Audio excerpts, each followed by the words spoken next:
So, here's what you're supposed to do. You're supposed to head over there, then down here. This is where the red coin is. Now, very carefully, get back up and be very careful because that uppermost box has a nasty tendency to explode for no reason when you're nowhere near it. And I was sort of worried that that thwomp was going to cause it to blow up for no apparent reason. Fortunately, nothing came out of it. So now I'm going to head over there instead of the way I came because I'm headed towards the last red coin now, and going through this area only forces me to go through these tiny platforms. Going the other way, there would be these similar platforms to these at least, as well as those annoying spinning platforms. Now I failed to emphasize just how annoying they were because I didn't die a whole lot on them, but trust me, they are still a pain and I would rather avoid them whenever possible. Now the last red coin is down here. It's in one of these mounds of cloud, I guess. I don't really know what to call them. The red coin can't be seen, so it's really a bitch unless you know exactly where it is. So, over here we have the star, which is why I insisted on taking the route I did. So now we are 100% done with Cloud Rail Station, one of the hardest levels in the game. Not complaining. Now over here, we have a painting. That is a fake. However, if you head over to this one, you will enter World 13, Fatal Flame Falls. This level, not nearly as hard as some of the other ones, though it has some pretty tough parts, such as these platforms here that are retractable. If you don't react quickly enough, you're going to fall into the lava and probably die. Now, these specific platforms weren't that difficult, but there are others that are much more of a pain. Fortunately, they are avoidable, though, so I'll make sure to bring that up when I get there. So as I was saying, this level is quite a bit tougher and more annoying than Lethal Lava Land, but with that said, it's not nearly the toughest thing this hack has to throw at us. There's been much harder levels so far. And, by the way, you can clear these jumps with single jumps. I know it's tempting to go with somersaults instead, but trust me, just trust in Mario's exceptional jumping abilities. Well, not compared to Luigi at least, but still. Amazing enough to clear these with just a single jump. Ow! That's one annoying thing about these 90-degree corners, is that sometimes you just take them and you don't see what's next, and, well, you saw what happened there. Here we have a room where the lava keeps going up and down, so you want to stay on top of these parts that are never flooded by lava, and head over to the star, and it was as simple as that! Unfortunately, this was the easiest star of the lot in this world. It gets tougher, though, but not nearly as tough as some of the stuff that we've already seen. It's worth repeating. As I've said before, this hack has sort of a schizophrenic difficulty thing going on, where usually, oh shit, oh my god, no, live! No! I thought I was gonna fall into the lava there! That was so close. Good lord. That would have been embarrassing if that happened. And, sorry about that. I was going the wrong way there. That's not the way to star number 2. It's the way to most of the stars, but not this. What the hell burned me?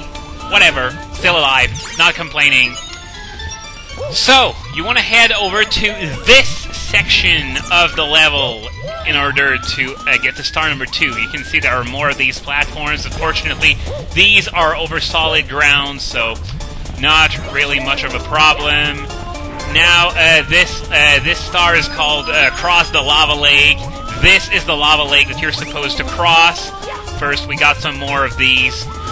I'm going to go with a long jump for this one because I wasn't really confident that I was going to be able to clear it with a single jump. In fact, I probably wouldn't have. Now, you want to time your jump so that you don't end up into the lava. No, no, no, no, no, no, no, no, no! Stay on the platform! Thank you very much! Oh my god, oh my god! Oh, whoa, whoa, whoa, whoa, whoa! That was 5 close calls for the price of 1. Fortunately, I managed to salvage everything. It would have really sucked if I died so close to the star. But hey, 98 stars down, 32 more to go. Metal Mario Meltdown. This one! This is, in my opinion, it's probably the coolest star in the game, but it's also pretty difficult. Once again, it's not exactly coin collecting and that musical mess or anything like that, but you'll see when I get there. So, what you want to do, you want to head over to the area where star number 1 was, all the way over to the cavern. You may have noticed that right before the 90-degree turn where there was a Sniffit that ambushed me, there was a yellow block.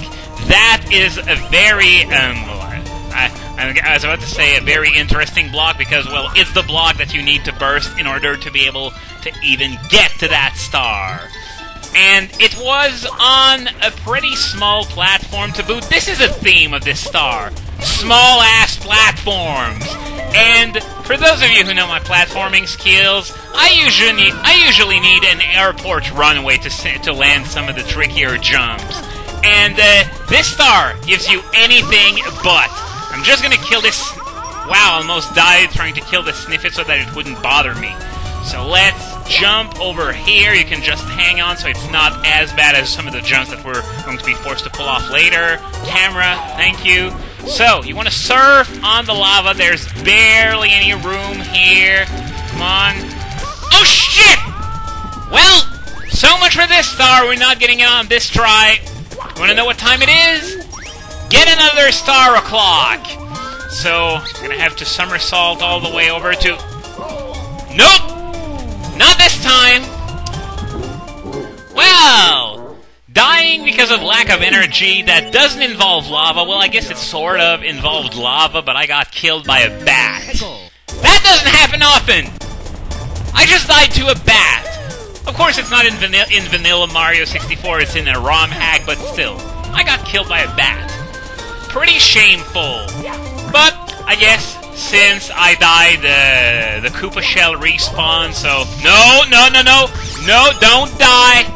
These Sniffits, I swear, they are placed in the most inconvenient spots you could think of, which, come to think of it, is pretty good game design. You want to make the game pretty hard, especially at this stage. So yeah, I'm kind of eating my words right now because I said this level wasn't so hard, yet I'm taking damage left, right, and center. And can I kill you? Thank you. And by the way, you've probably recognized the music that's playing by this point. It's Bowser's Magma Mountain from I was about to say Paper Mario Party, man. I always tend to say Paper Mario when I want to say Mario Party and the reverse, even though these two games are nothing alike.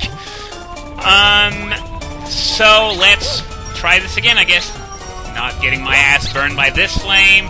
Careful of the Sniffit. And I guess the bullets don't even make it to this point, so I guess I have free reign to try and... Well, I have no choice. Geronimo! No, no, no, no! Oh. Well, that went about as poorly as it could go without dying, but the shell's gone once again, so I'm going to try and attempt star number 4. If I can get to it this time. Star number 4 is a pretty tricky star if you don't know the trick. It involves getting to a tower and then climbing it. Climbing it is pretty easy. But getting to it is the pretty hard part, because the way you're meant to go, you're supposed to jump through a bunch of these retractable platforms that are over lava, and there are so many of them that you're probably going to fudge up a jump at some point, and you're going to fall into the lava, and since there are no platforms nearby, you're probably gonna die unless you can somehow get on the first retractable platform and stay there. No, I'm not going to do that. I'm going to do a little trick that will allow me to get to the tower without having to deal with these platforms. It's not entirely foolproof, because you're not given a whole lot of room to land these jumps. But I'm gonna try. By the way, yes, this is the Koopa Clown car in a Mario 64 ROM hack, mind you. Pretty cool touch here by Skelux. This is what... This is... Nope! I was trying to do a long jump there, but didn't work out, didn't have enough room, but yeah, the little touches like that, it's one of the reasons why I like this hack so much, and I say that it could almost be considered like an unofficial sequel to Mario 64 because of just how good it is. Now, can I get the proper angle so that I can nail this? Here we go, long jump! Run, and jump kick to stay on. Yes, just barely. Now, the trick to these jumps is that you have to have some backwards momentum when you do that double jump so that you can hang on to these platforms. For someone who's not very good at this game, it is going to be a pain in the ass, but since I'm pretty used to the game mechanics after all the experience I got with Vanilla Mario 64, this is kind of a joke for me. So, we got star number 4 before star number 3. I hope this isn't going to be, I was about to say Snowman's Land Redux, but it's Melting Snow Peaks Redux, where I get all the stars out of order. But it's not really going to be the case, because I don't want to get the coin-collecting stars now, as I'm doing other stars, just in case I screw myself out of certain coins by just not caring.